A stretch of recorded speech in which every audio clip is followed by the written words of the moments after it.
terjadi hanya dalam nama Bapa, Anak, dan Roh Kudus. Amin. Salam dari Allah Bapa, Putra, dan Roh Kudus menyertai saudara-saudara. Kita akan mendengarkan firman Tuhan. Bacaan firman Tuhan bagi kita dalam Injil sengsara Tuhan Yesus yang ketiga ini.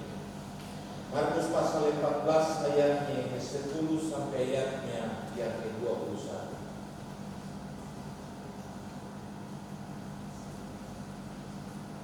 Kitab Markus pasal 14 ayatnya yang ke-10 sampai ayatnya yang ke-21.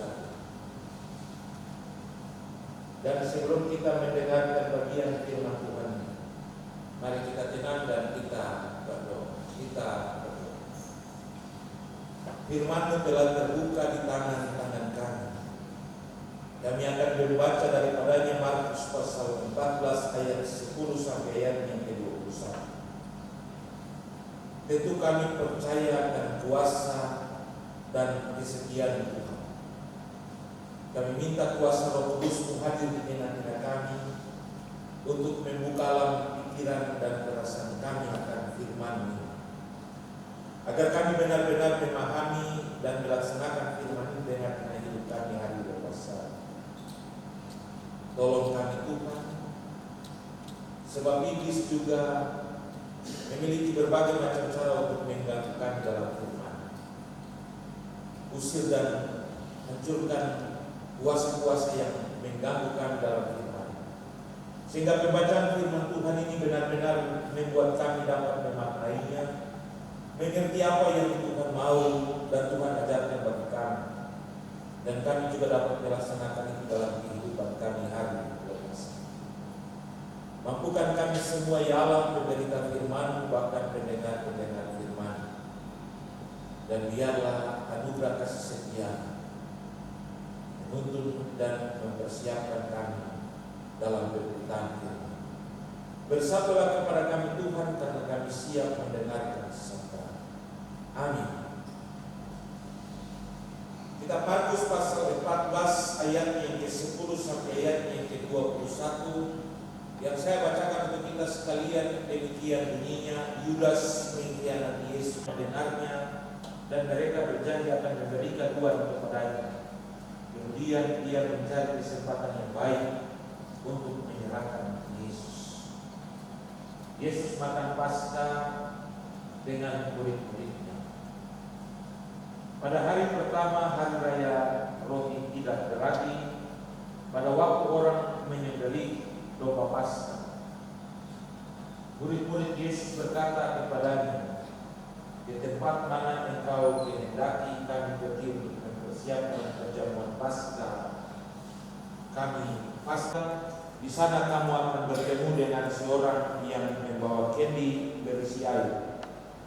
Ikutlah dia dan katakanlah kepada pemilik rumah yang dimasuki, pesan guru, di manakah ruangan yang disediakan bagiku untuk makan Paskah bersama-sama dengan murid-muridku?" Lalu orang itu akan menunjukkan kamu sebuah ruangan atas yang besar yang sudah lengkap dan tersedia. Disitulah kamu harus mempersiapkan perjamuan Paskah untuk kita. Kata Yesus kepada mereka, lalu mereka mempersiapkan Paskah. Setelah hari malam, datanglah Yesus bersama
sampai ayatnya yang ke-20.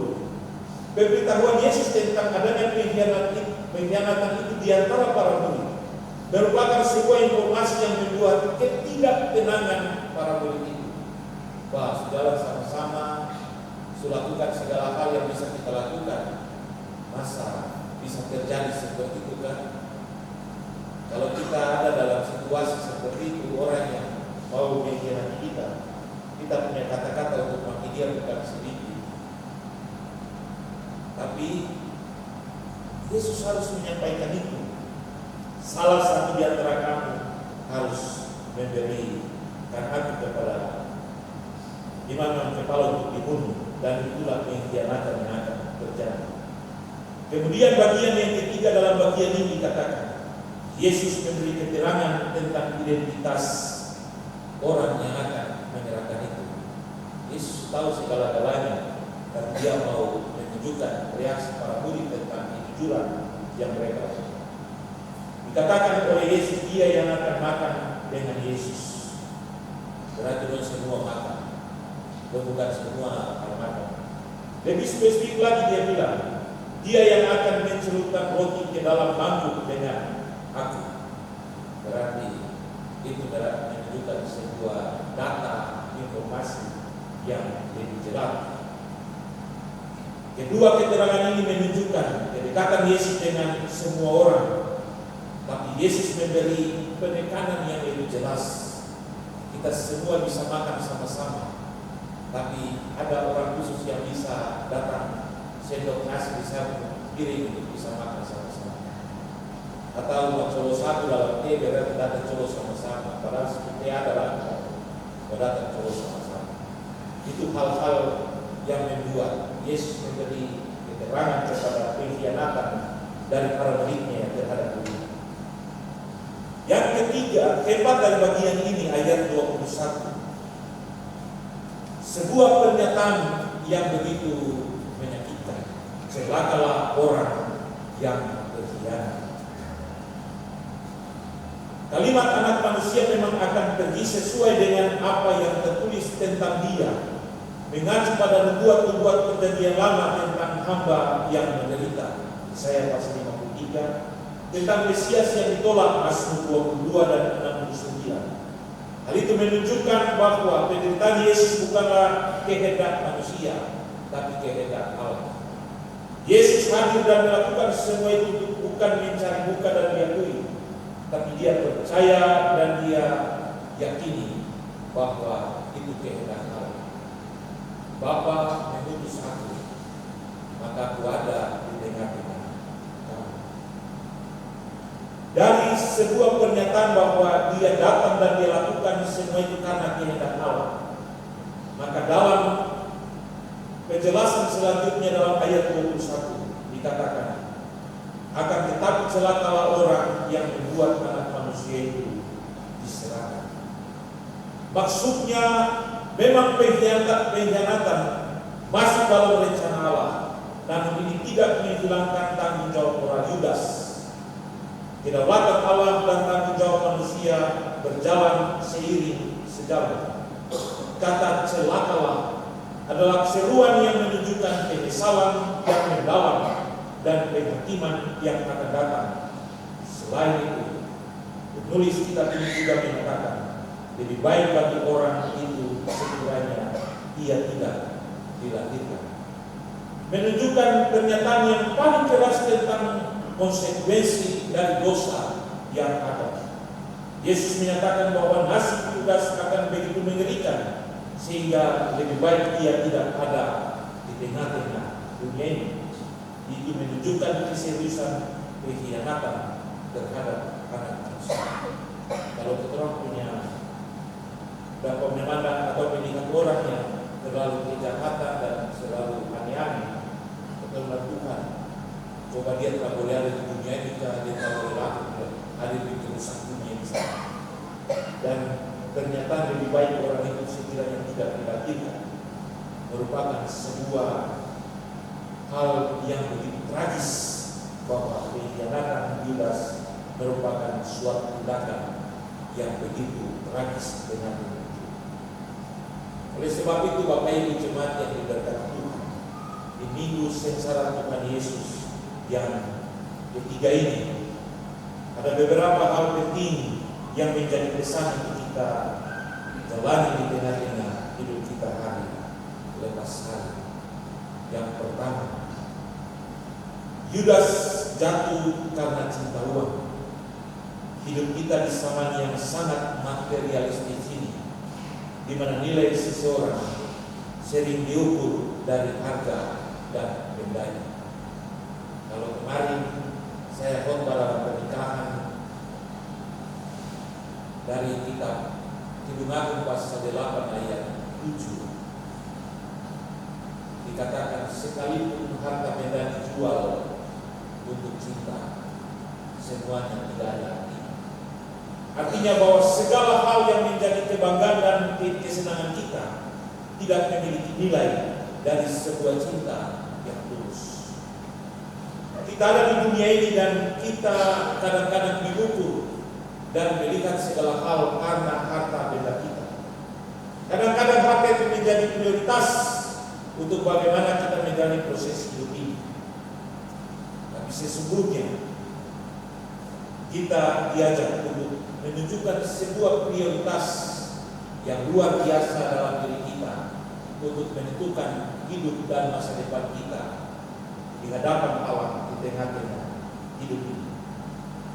Itulah sebabnya tes ini mengingatkan kita untuk melakukan sebuah proses evaluasi diri, mengajak diri kita untuk hidup, melakukan apa yang harus kita kerjakan untuk Allah, untuk kerajaan Allah. Bukankah tertulis seperti begini dalam Matius 6 ayat 33? Carilah dahulu kerajaan Allah dan kebenarannya, maka semuanya ditambahkan kepadamu. Kita kadang mencari sampai kita melupakan siapa yang akan memberi kita apa yang kita cari. Kita kadang lupa bahwa kita ada dan kita ini memiliki hidup yang lebih lama, dan yang hidup itu ada pada Tuhan sendiri. Kita kadang lupa bahwa mencari sampai melupakannya dan tidak pernah datang untuk bilang rasa syukur dan terima kasih kita kepadanya. Dia telah menuntun dan menjaga kita dalam seluruh perjalanan panjang kita. Dia minta kita cari dulu dia di tengah kita. Kalau kita cari-cari yang lain, baru cari dia dari belakang, pasti dia akan menghitung semua. Pertama Timotius 6 ayat 6 sampai 10 juga menasihati kita untuk belajar puas dengan apa yang kita miliki. Materi tidak dapat mengendalikan diri kita sampai kita berbuat hal-hal yang tidak berkenan bagi Tuhan. Sebaliknya kita mengendalikan dan mengatur materi itu supaya itu juga bermanfaat untuk orang lain, tetapi juga untuk Tuhan sendiri. Satu kali ada rapat iblis-iblis dengan Tuhan Yesus. Lalu iblis bilang, Tuhan Yesus, saya bisa mundur dari jabatan iblis ini. Yesus bilang, Bang, kenapa? Jadi kau mau mundur dari jabatan iblis? Aduh, saya cuma tahu. Saya ini iblis, tapi manusia ini sudah lebih dari saya. Jadi harus gue jadi iblis saja. Kenapa kau bilang begitu? Coba bayangkan, orang bikin hal yang terbaik, gue selalu bilang, ini pekerjaan iblis jadi. Macam saya kerja saja. Gue yang bikin bahwa ini pekerjaan saya. Gue pencuri, dapat tangkap, memang aduh iblis kuasai saya. Wah, saya di sini baru, masa saya kuasai dia? Dokter korupsi juga bilang itu iblis punya pekerjaan atau iblis yang kuasai. Jadi baik saya mundur saja. Bapak Ibu, kita harus akui bahwa kita ada pada situasi-situasi itu. Kita kerja tapi kita menjadikan orang lain sebagai kambing kita yang membuat kita aman dan tentram dalam segala tindakan. Sesungguhnya Yesus mau mengajarkan kita dan memberi kita sebuah pernyataan bahwa Dia selalu ada dan menjadi bagian hidup kita. Yang penting kita tetap ada dan setia kepadanya. Yang kedua, Yudas sesungguhnya adalah salah satu dari ke-12 murid Yesus, namun tetap mengkhianati Yesus. Kedekatan Yesus dengan Yudas tidak menjamin sebuah kedekatan yang kekal. Ini beda dengan yang kasih kedua ruang, dengan yang perintah kasih kedua ruang itu bukan sebuah kedekatan yang main-main, kedekatan yang berat, tapi juga ternyata ada pada situasi-situasi. Kita juga ada dan menjadi orang Kristen di masa ini. Kita tidak perlu mendorong dan terus mengajak orang lain terlibat aktif dalam kegiatan-kegiatan rohani yang juga berhubungan dengan Yesus melalui doa-doa yang harus kita kerjakan. Itu tugas kita kan, bukan berarti kita paksa sampai sesuatu hal yang kita diminta untuk gerakan baca kita. Kita sudah diminta bikin grup di setiap rayon. Untuk sementara ini satu rayon itu ada jalan di rayon 4, tapi ada beberapa jemaat di rayon yang lain juga gabung. Berarti kita yang malam punya satu gerakan baca kitab saja. Ya mungkin Bapak bilang setiap hari juga baca. Dan kalau coba kita serius untuk membaca, apakah ada iman yang bisa terbangkitkan dari diri kita untuk menunjukkan ketaatan dan kesetiaan kita kepada Allah? Pengkhianatan Yesus dari ke-12 murid itu merupakan bagian dari pengkhianatan kita dalam tanggung jawab yang kita bisa kerjakan. Kita bisa lihat, malas. Tahu harus kita bertindak, tapi kita malas.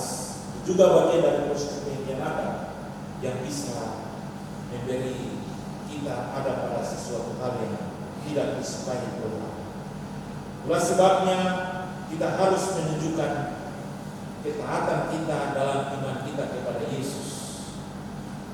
Yang penting pribadi kita menunjukkan ketaatan juga, ketaatan kita kepada Yesus. Nanti ketaatan yang lain baru kita atur sendiri. Kemudian yang ketiga, Bapak Ibu, meskipun Yudas mengkhianati Yesus, Allah tetap bekerja untuk keselamatan dalam segala hal yang dikerjakan. Pengkhianatan tidak mengagalkan rencana Allah sama sekali. Hal ini menguatkan kita supaya kita tetap memiliki iman kepadanya, sekalipun kita menghadapi situasi yang sulit.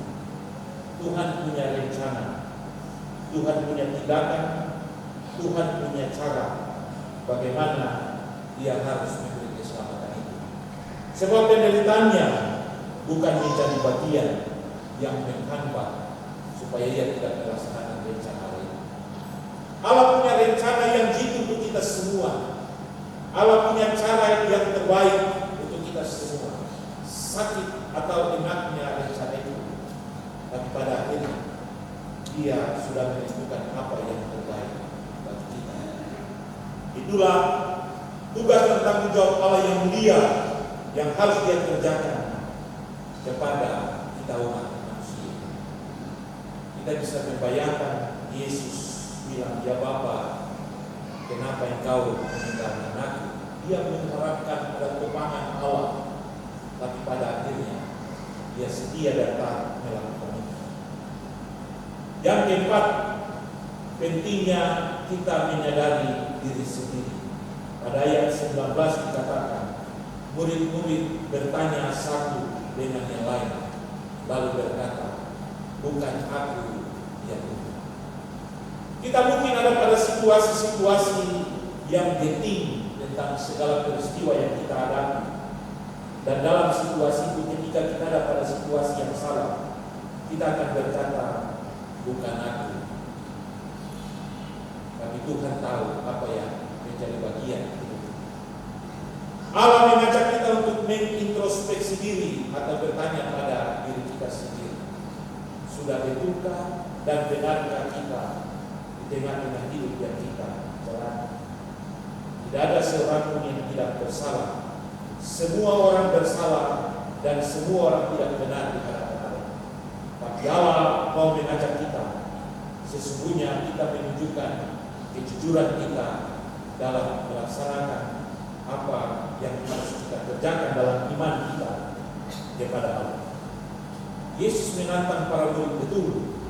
Dia mengajak mereka jujur dan dia mau mereka ada dan bisa melakukan apa yang harus dikerjakan. Pertama Korintus 10 ayat 12 dia bilang, siapa yang menyangka bahwa ia teguh begitu harus berhati-hati supaya ia jangan jatuh. Kadang-kadang biasa bilang, apakah yang kau setia kepada?